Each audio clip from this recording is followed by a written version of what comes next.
और बहुत बहुत स्वागत करती हूँ आपका इस बेहद खास प्रोग्राम जिसका नाम है क्या कहते हैं आपके सितारे। तो दर्शकों, आपकी बड़ी बड़ी समस्याओं के छोटे छोटे उपाय लेकर हम लोग रोज आपसे मिलते हैं, आपके जीवन से जुड़ी हर समस्या का समाधान करते हैं। तो मेरे प्यारे दर्शकों, आज मैं आपको बताने जा रही हूँ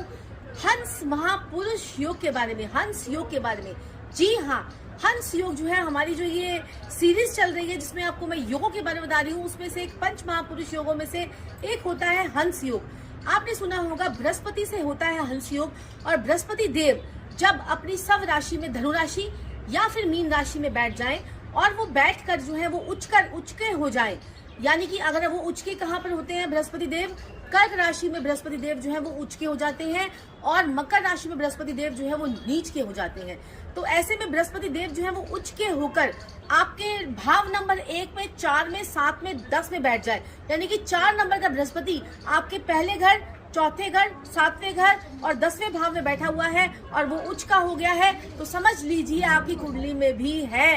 हंस महापुरुष योग। और ऐसे में अगर आपका बृहस्पति उचका नहीं है, वो 9 नंबर या 12 नंबर यानी धनु राशि में या मीन राशि में बैठकर 1, 4, 7, 10 में बैठ जाए आपके खान नंबर, तो भी आपकी कुंडली में हंस महापुरुष योग की जो है वो योगा योग जो है वो बनता है। लेकिन वो उच्च वाला प्रभाव नहीं देता है, लेकिन आपको मीडियम प्रभाव तो वो देगा ही देगा। लेकिन वो योग की युति जो है वो कहीं राहु केतु शनि से भंग ना हो रही हो, ये भी आप लोगों को देखना है।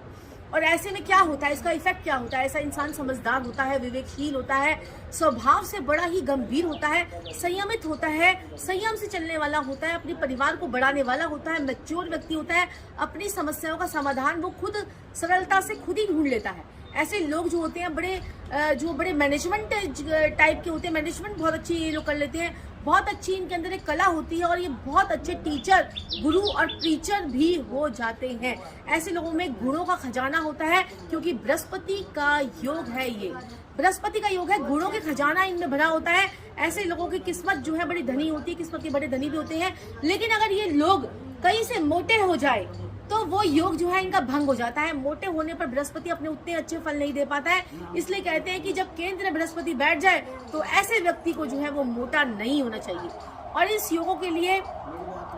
बहुत सारी जो है और चीजें भी देखनी पड़ती हैं, लेकिन मैंने आपको ये हंस महापुरुष योग के बारे में जो बताया है, अगर आपकी कुंडली में भी हंस महापुरुष योग है और आपको अच्छे फल नहीं दे पा रहा है, ठीक है, बहुत ऐसे योग जो कि गज केसरी योग है, भद्र योग है, महालक्ष्मी योग है और लक्ष्मी नारायण योग है, ऐसे लोगों का पता, ऐसे योगों का पता आपकी कुंडली में है तो सही, लेकिन वो फल नहीं दे रहे हैं, तो किस प्रकार से उनको जागृत करना है। मेरे प्यारे दर्शकों, मैं अब अपनी वाणी को यही विराम दूंगी, लेकिन आपको बोलना चाहूंगी, अभी तक अगर आपने चैनल को सब्सक्राइब नहीं किया है तो